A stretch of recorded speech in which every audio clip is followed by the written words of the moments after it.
Los pecados secretos echados fuera por avispas exterminadoras. Sermón predicado la mañana del domingo 28 de enero de 1866 por Charles Haddon Spurgeon. También enviará Jehová tu Dios avispas sobre ellos hasta que perezcan los que quedaran y los que se hubieren escondido de delante de ti.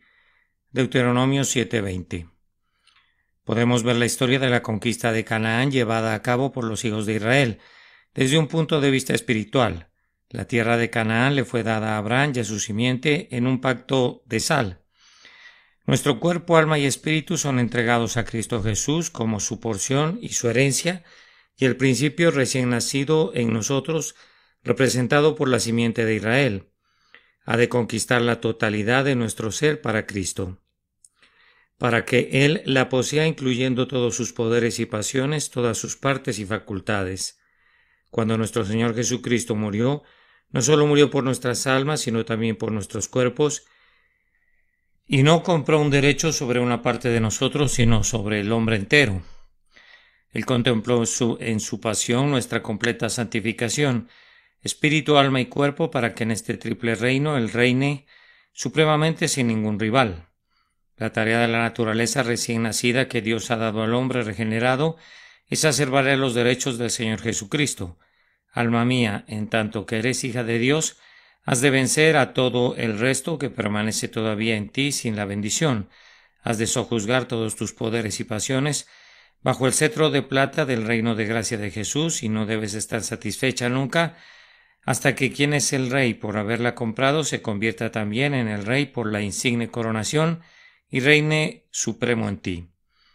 Aunque Israel poseía Canaán por derecho, los heveos y los jebuseos y 7 poderosas naciones mantenían la posesión, y somos llevados a sentir dolorosamente que aunque Cristo tiene todo el derecho sobre nosotros, y Él únicamente ha de reinar en nuestros cuerpos mortales, sin embargo, el pecado tiene una morada en nosotros, esos viejos pecados que nacieron con nosotros y que parece que nunca morirán hasta que nosotros mismos seamos envueltos en nuestra mortaja.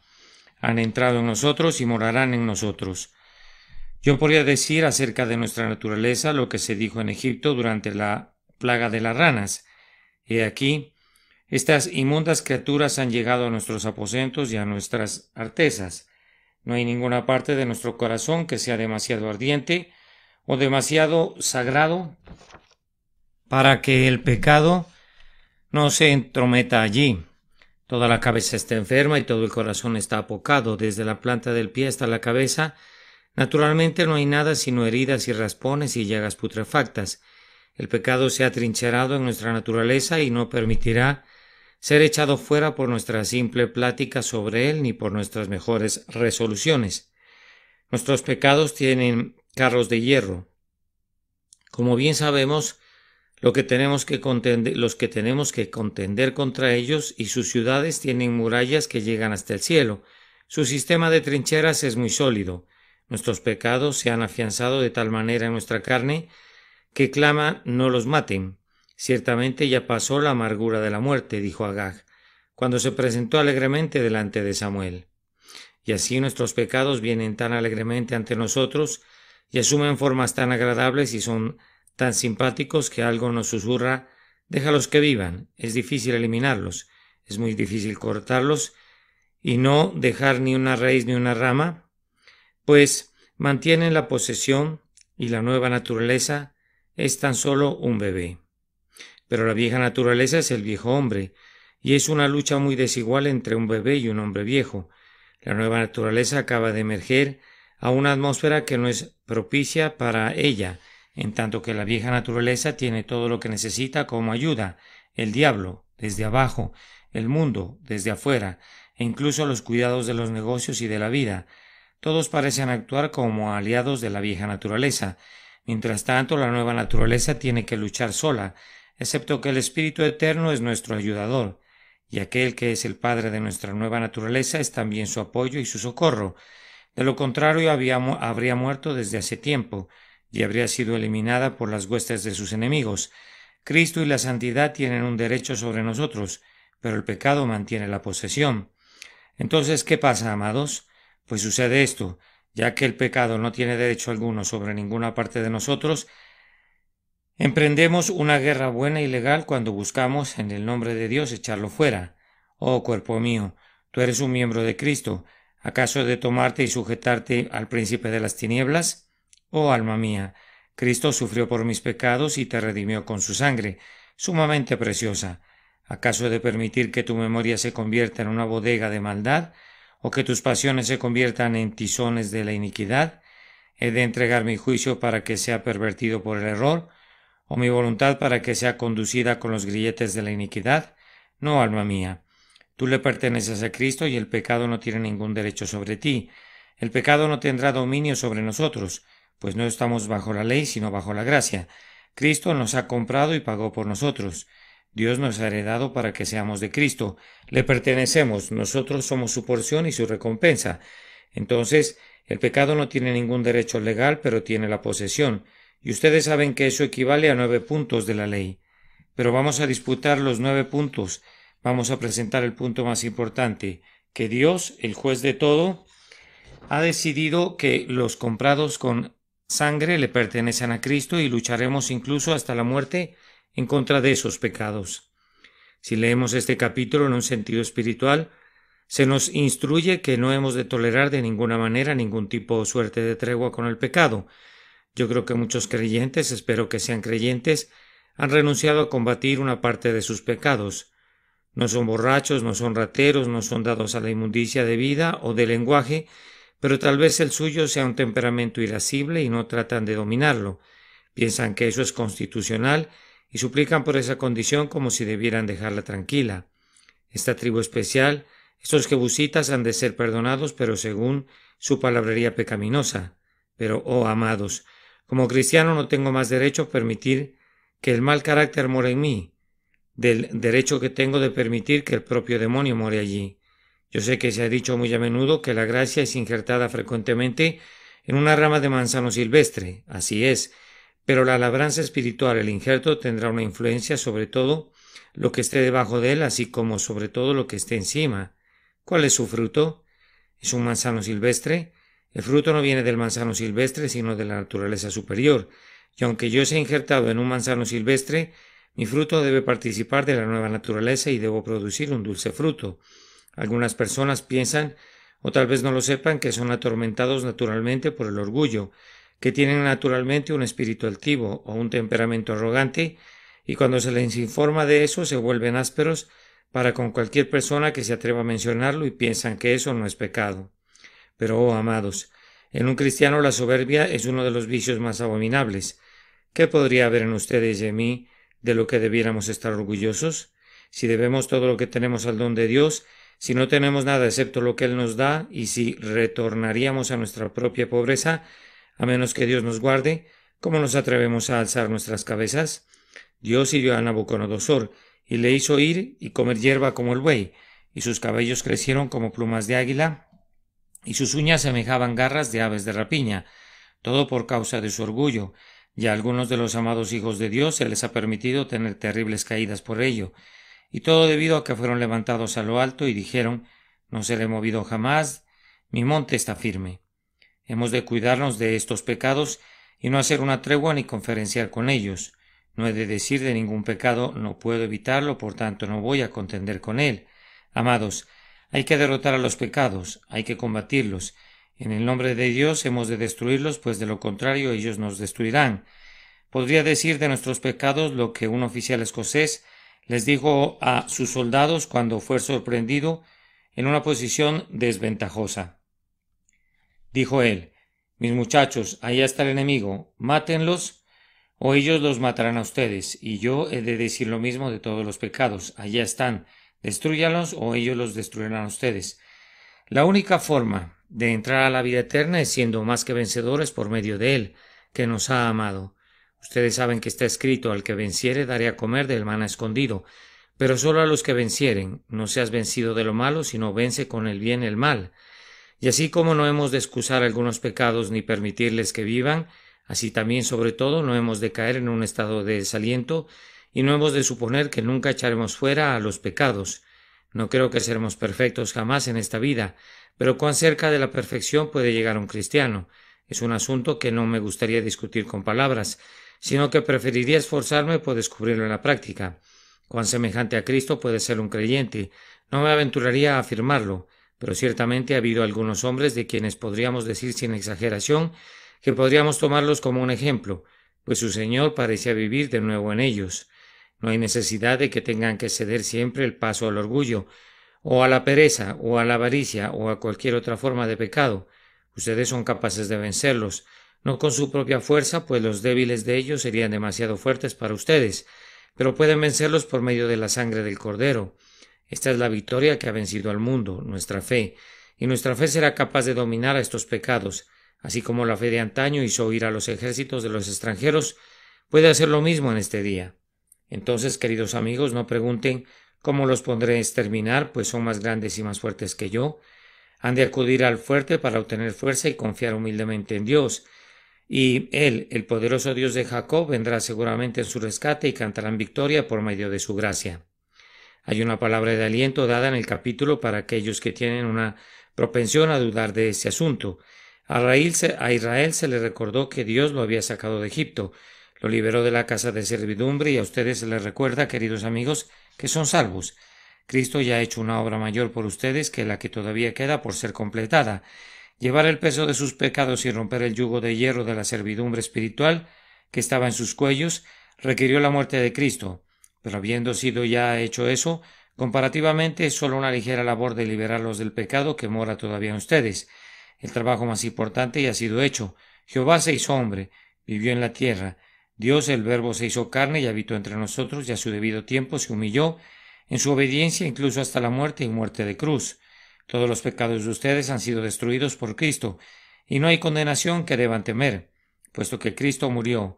Ustedes son perdonados, el yugo ha sido quitado de sus hombros, ustedes han sido liberados por el Hijo y son en verdad libres. Es cierto que se encuentran en el desierto, pero han llegado a través del Mar Rojo, donde sus pecados murieron ahogados. No verán jamás a sus enemigos, sus viejos pecados. El maná cae en torno a su campamento, y la columna de fuego y de nube los conduce a través del desierto, y ya que han visto lo que Dios ha hecho, ¿tendrán miedo en cuanto al futuro? Ánimo, ánimo. Él nunca comienza algo sin tener la intención de terminarlo. Nunca se dirá de él: este hombre comenzó a construir, pero no fue capaz de completar la estructura. Ánimo, ánimo. No los sacó de Egipto para que fueran destruidos. ¿Qué dirían los paganos en cuanto a su Dios, si después de todo cayeran y perecieran? Saldrán airosos, entrarán en posesión de cada pulgada de la tierra prometida. Solo sean fuertes y muy valientes, pues el Señor ciertamente echará fuera sus pecados y tomará su cuerpo, alma y espíritu como posesión consagrada y santa por siempre. Pero hay una creencia entre algunos cristianos que son poco instruidos y que no conocen nada por experiencia, que la santificación es una obra instantánea. Hay algunos que piensan que desde el momento en que creen en Jesús nunca serán atormentados de nuevo por ningún pecado, cuando es precisamente entonces que comienza la batalla, en el instante en que el pecado es perdonado, deja de ser amigo y se convierte en mi mortal enemigo. Cuando la culpa por el pecado ha desaparecido, entonces el poder del pecado se vuelve detestable y comenzamos a contender contra él. Cada vez y cuando nos enteramos de amigos que no pueden entender mi enseñanza sobre este punto, afirman que no sienten nada del pecado que se subleva en ellos. Oh, amados, desearé que lo sintieran, pues me temo que no saben nada de la vida del Evangelio si no lo sienten. No daría un centavo por su religión si no tienen un conflicto interno. Incluso los paganos virtuosos han ido más lejos que eso, pues algunos de ellos han escrito que sintieron que eran como dos partes contendiendo o peleando. Y ciertamente los cristianos han ido más lejos todavía, o deberían haber ido más lejos. Esto lo sé. Sea lo que sea en cuanto a ustedes, tengo que pelear cada día para acercarme a una sola pulgada más cerca del cielo. Y siento que será una lucha hasta el último momento, y que tendré una reyerta con mis corrupciones incluso a la orilla del Jordán. Recuerden la experiencia de John Knox. Había luchado con los hombres, y yo podría decir que había luchado con bestias en Éfeso, y sin embargo en sus últimos momentos antes de expirar sostuvo la lucha más dura que enfrentó jamás con la justicia propia. Ustedes habrían pensado ciertamente: John Knox no podría ser justo con su justicia propia. El hombre que había denunciado toda confianza en las buenas obras fue todavía vejado con el propio error que había denunciado, y lo mismo sucederá con ustedes.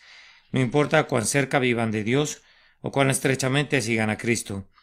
Tendrán una mayor o menor medida de mal con la que contender todavía. Es más, podría decir que entre más santo seas, más tendrás que luchar contra el pecado. Entre más blanco se vuelva un vestido, más fácilmente se ve una mancha, y entre más te asemejes a Cristo, más detectarás cuán desemejante a Él eres. Un sentido espiritual será despertado de tal manera que descubrirás que es pecado aquello que no considerabas que era pecado, y a menudo sentirás, entre más estés progresando en la gracia, como si no estuvieses creciendo del todo, o como si ciertamente pareciera que vas hacia abajo.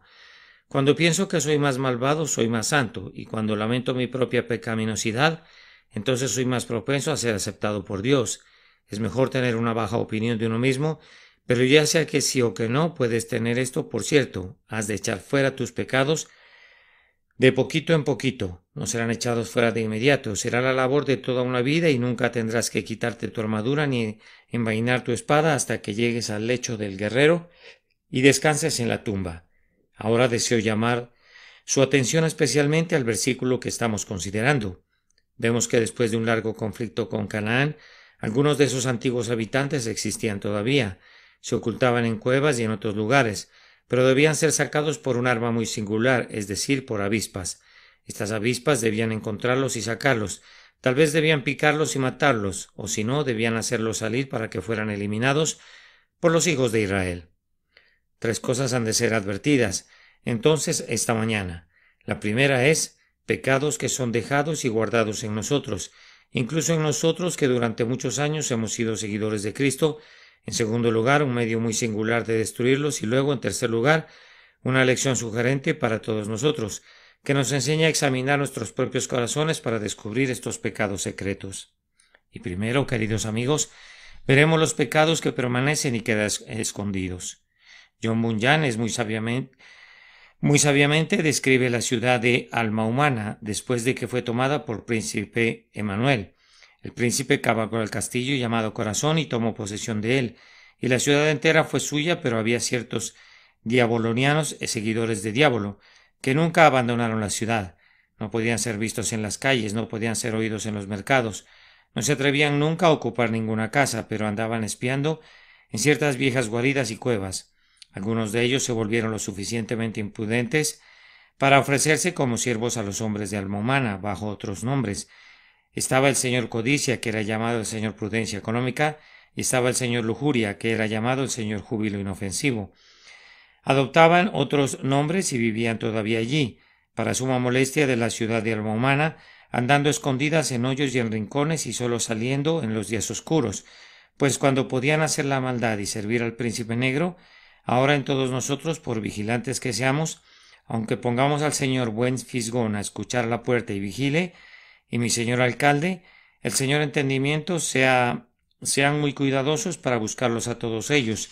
Aun así, muchos pecados ocultos aún permanecerán. Pienso que deberíamos siempre orar a Dios pidiéndole que nos perdone aquellos pecados de los que no sabemos nada. Tus agonías desconocidas, reza la antigua liturgia griega, y hay pecados desconocidos para los cuales esas agonías hacen expiación. Tal vez los pecados que ustedes y yo confesamos no sean ni la 10ª parte de los que realmente cometemos. Nuestros ojos no están lo suficientemente abiertos para conocer la atrocidad de nuestro propio pecado, y es posible que si pudiéramos conocer plenamente el alcance de nuestra propia pecaminosidad, nos volvería locos. Es posible que Dios en su misericordia permita que seamos algo ciegos para con la maldición abominable del pecado. Nos da lo suficiente de ello para hacer que lo odiemos, pero no lo suficiente que nos conduzca a desesperar absolutamente. Nuestro pecado es sumamente pecaminoso. Ahora permítame sugerir que entre los pecados que acechan en nosotros está el viejo pecado de incredulidad. Tú has experimentado una grandiosa liberación, mi querido hermano, y piensas que ya no hay más incredulidad que permanezca en ti. ¿No sabes que a ese viejo villano incredulidad nunca se le podía dar alcance? O si fuera encerrado, pronto se las arreglaría para escapar y obtener su libertad. Experimentarás la incredulidad esta misma tarde. Si llegaras a encontrarle con un problema, y aunque ahora dices nunca tendrías dudas de la promesa por causa de la incredulidad, No me sorprendería que una pequeña depresión de espíritu, tal vez un desgano en el servicio de Dios, pudiera conducirte a dudar como siempre dudaste en tu vida. No albergues el placentero engaño de que tu incredulidad está muerta, está oculta, pero saldrá de nuevo. He de mencionar especialmente dentro de estos espías a la soberbia. Nosotros pensamos, ¿cómo podría ser orgulloso? Vamos, yo he tenido tales experiencias acerca de mi propia debilidad y pecaminosidad que no puedo ser orgulloso, sin tomar en cuenta que todo el tiempo que hablamos estamos diciendo la cosa más altiva que pudiéramos decir. Hablé una vez, lo recuerdo, con un hombre que se consideraba a sí mismo un cristiano muy eminente. Me dijo que con toda la aflicción y experiencia por las que había atravesado, el Señor había eliminado completamente el orgullo que había en él. Yo le comenté: te debe haber golpeado muy duro, hermano. Mientras me hablaba, yo pensé que era la encarnación del orgullo, pero no me acordé que yo mismo era probablemente tan malo como él al pensar que no me habría gustado hablar como hablaba él. El orgullo es una cosa muy astuta. Le gusta vestir las ropas de un príncipe, pero si no puede hacerlo, se queda satisfecho con llevar los harapos de un mendigo. En tanto que se puede introducir en nuestros corazones, no le importa qué forma tenga que asumir. Ese detestable pecado, probablemente cada uno de nosotros tiene algo de su levadura, incluso en nuestros espíritus en este preciso instante. Tú eres alguien muy soberbio, hermano mío. Tú eres alguien muy soberbia, hermana mía. El orgullo todavía acecha en todos nosotros, y junto a estas cosas hay también una gran cantidad de ira y mal carácter en nosotros. Creemos que no hay nadie de tan buen carácter como nosotros, y que no nos hemos dicho ni una sola palabra de enfado durante meses. Sí, pero es muy fácil tener buen carácter cuando todo te sale a pedir de boca. Es algo muy fácil ser amigable y amable y cortés y amoroso, y nunca estar enojado cuando la esposa es muy amable y los hijos son obedientes, y los siervos son serviciales y el negocio prospera. Pero mi querido hermano, ¿cómo sería si los asuntos hubieran de cambiar y pudieran hacerlo muy pronto? Supón que estuvieras irritado como el hermano fulano de tal lo está. ¿Qué pasa entonces? Tú sabes que no has de juzgar al hombre por las circunstancias, hemos de juzgarle intrínsecamente por sí mismo. Un barril de pólvora no es muy peligroso si uno se sienta sobre él o lo guarda bajo la cama en la noche, o si se le usa como almohada. Es algo muy seguro en verdad, siempre que no haya ningún fuego cerca de él. No ha explotado y sin embargo ha estado bajo nuestro propio sillón todo el tiempo. Pero si las chispas hubieran volado, como vuelan en la casa de su vecino, al otro lado del camino, podrías decir que tu pólvora es muy diferente de la suya. Y yo creo a veces que cuando pensamos que hemos destruido la ira y hemos abatido la tendencia al enojo es solo porque el cananeo se ha escondido y no podemos verle, pero él todavía está allí y puede salir un día de nuevo. Lo mismo sucede con nuestro descontento y rebelión.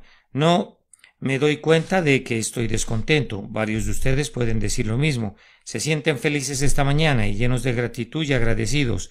Podrían cantar: no cambiaría mi bienaventurado estado por nada de lo que la tierra llama buen o grandioso.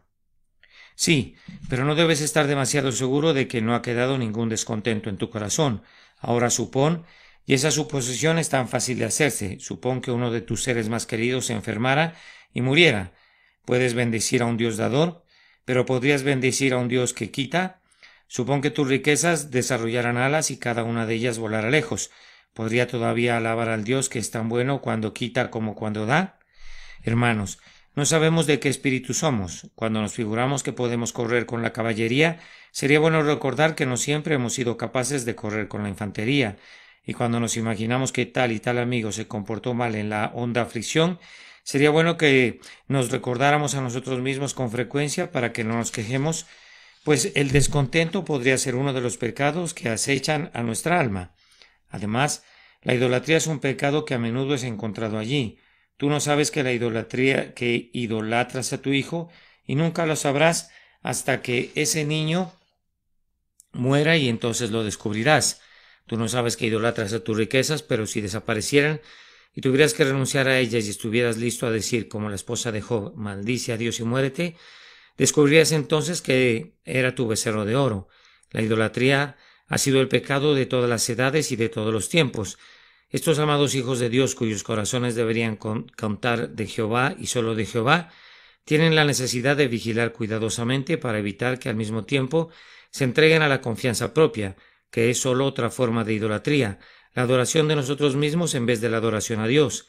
Hemos de cuidarnos de no entregarnos a la satisfacción en nosotros mismos y pensar que nuestra justicia es algo satisfactorio después de todo. Es algo bendito descubrir la idolatría. Pero se esconderá si puede hacerlo. Es bueno considerar la pregunta: ¿cómo es que estas cosas se esconden de nosotros? Otras personas las encuentran. ¿Cómo es que nosotros no podemos encontrarlas? Es cierto que ustedes pueden detectar las faltas de otras personas, pero no pueden detectar las suyas. Los espectadores ven con frecuencia más que los jugadores, y nosotros percibimos algunas veces más a la distancia que cuando nos acercamos más. El hecho es que la parcialidad para con nosotros mismos nos ciega a nuestras propias imperfecciones y nos hace ver la mota en el ojo de nuestro hermano, aunque haya una viga en nuestro propio ojo. En muchos casos esta ignorancia surge de la falta de análisis. No es un trabajo agradable buscar nuestras faltas. Cazadnos las zorras pequeñas que echan a perder las viñas. No es un trabajo fácil. No nos gusta descubrir nuestro pecado. Demasiados entre nosotros son haraganes en cuanto a la religión. Hacen el trabajo de Dios engañosamente. No escudriñan sus corazones con lámparas ni se prueban como el crisol, como en un horno. No son purificados 7 veces y así el pecado escapa por falta de una sincera búsqueda para descubrirlo.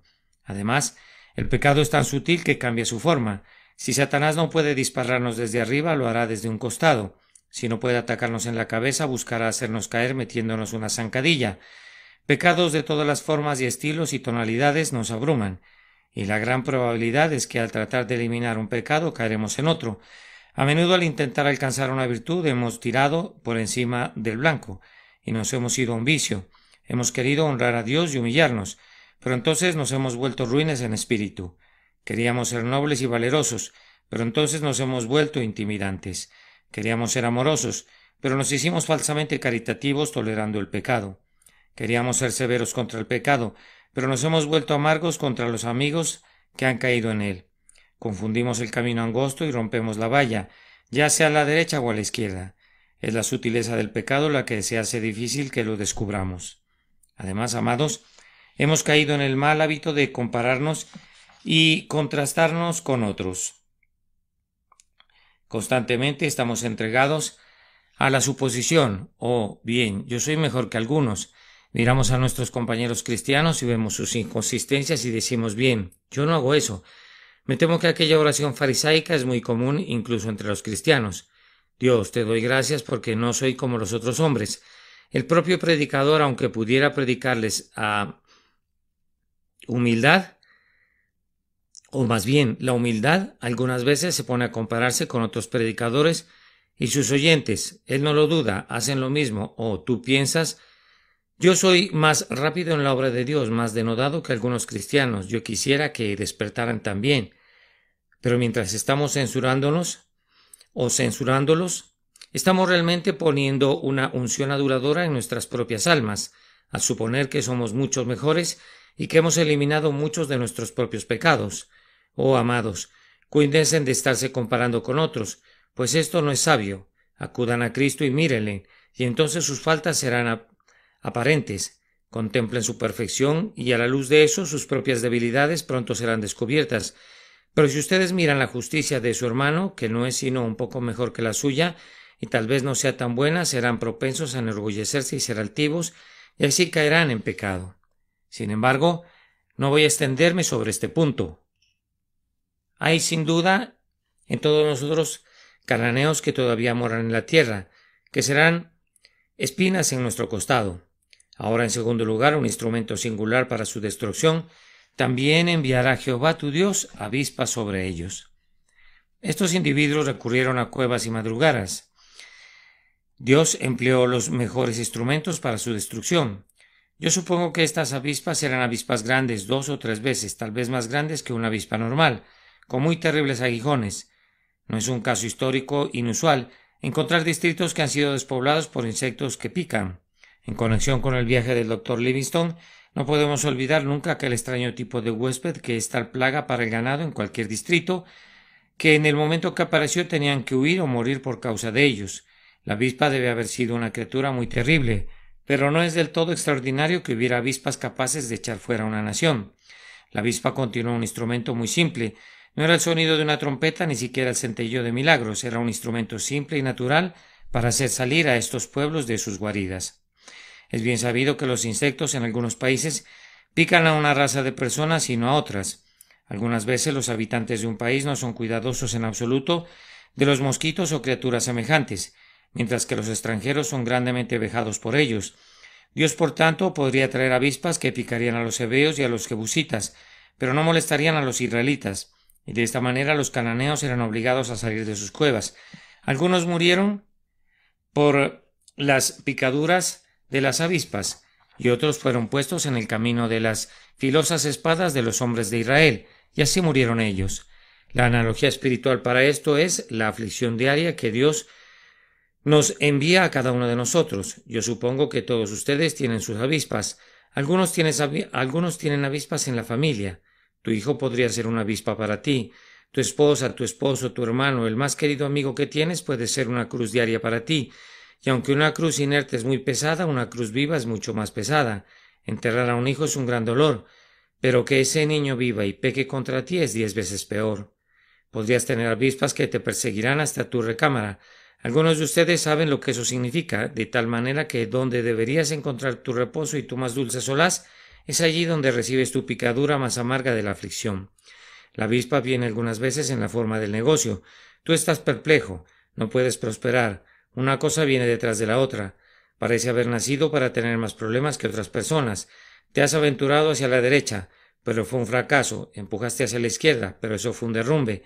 Casi todo el mundo en el que confías falla inmediatamente, y aquellos en quienes no confías son las personas en quienes habrías podido confiar seguramente. Parecieras estar infestado con esas avispas en tu negocio, para hacer que todo te salga mal. Experimentas perplejidad tras perplejidad. Nada es tan serio como para ser tu ruina, pero representa cierta cantidad de problemas molestos que te mantienen inquieto. Otros tienen avispas en sus cuerpos, algunos tienen constantes dolores de cabeza, achaques y dolores que pasan y disparan a lo largo de los nervios de otras personas. Si pudieras estar libre de ellos, piensas cuán feliz serías, pero tienes tu avispa y esa avispa está siempre contigo. Pero si tratara de mencionar la lista completa de avispas, necesitaría toda la mañana, pues hay una aflicción particular para cada persona. Cada hombre tiene su propia forma de picadura ofensiva que tiene que sentir. Acudirás corriendo a tus amigos algunas veces y dirás: «Oh, tengo tal problema. Fulano de tal te ha estado diciendo tal y tal cosa de mí. Si no tuviera tantos malos vecinos, podría continuar. Este es el peor problema que un hombre podría experimentar. Tú no sabes. El corazón conoce su propia amargura. Hay un esqueleto en cada hogar. Todo hombre tiene un zapato que aprieta más o menos. Y no hay un solo cristiano en la tierra que no tenga una avispa». Pero, ¿para qué son las avispas? Son enviadas con el mismo objetivo por el que Dios envió las avispas de Canaán, es decir, para echar fuera a los cananeos, y tendré que mostrar que precisamente hacen eso. Las avispas te llevan a la oración. Solo pongan la palabra avispa al verso que hemos estado cantando. Las avispas hacen dulce la promesa. Las avispas dan nueva vida a la oración. Las avispas me conducen a sus pies, me humillan y me mantienen allí. Y entonces acaban de ver el sentido de lo que hacen estas avispas diarias. Tú no orarías si no tuvieras ningún problema. Me temo que te volverías indolente, frío, indiferente, pero estos te pican y tú dices: «He de ir a mi Dios en busca de consuelo para esta plaga, esta molestia». Vamos, qué bendición es para ti ser picado y conducido a los pies de tu Padre. La picadura que te lleva allí es bendita. No valorarías ni a la mitad de las promesas si no fuera por las avispas, pero te diriges a alguna preciosa palabra de Dios que se adecua precisamente a tu caso y dices: «Nunca vi tal dulzura en ello como la veo ahora». Bendito sea Dios por enviar un pasaje tan adecuado a mi condición. Las avispas te llevan a la promesa y parecieran señalarte el lugar donde fluye la leche y miel.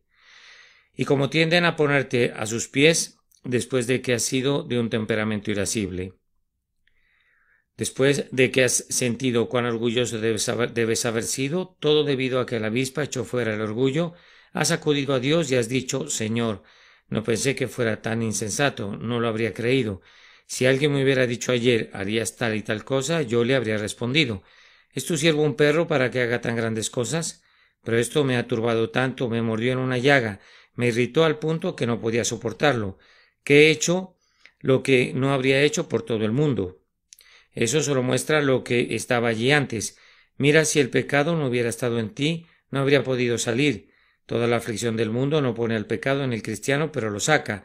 Y justo como la enfermedad es mejor cuando es sacada a la superficie, para que así su poder en el interior pueda ser destruido, así también es una bendición, una dolorosa bendición, cuando la avispa llega y nos hace ver el mal que de otra manera habría permanecido oculto en nosotros. Ustedes saben, mis queridos amigos, prácticamente me atrevería a decir lo que quiero decir. El otro día tú te encontrabas en un marco mental tan celestial. Habías gozado de media hora a solas o acababas de llegar a casa procedente del tabernáculo y gozaste del servicio y algo te palmeó en la espalda y te dijo ¿cómo has crecido en la gracia? No lo dijiste en palabras, pero en verdad pensaste realmente bien, estoy progresando, hay algo bueno en mí después de todo. Cuando llegaste a casa tal vez la carne estuvo mal cocinada o algo fue preparado de manera totalmente opuesta a la que hubieras deseado y te pareció que fue hecho a propósito para irritarte. Pensaste así y sin considerarlo ni un momento dijiste algunas palabras muy duras, muy duras. Entonces algo vino y te tocó en el otro hombro y dijo, ¿es esto crecer en la gracia?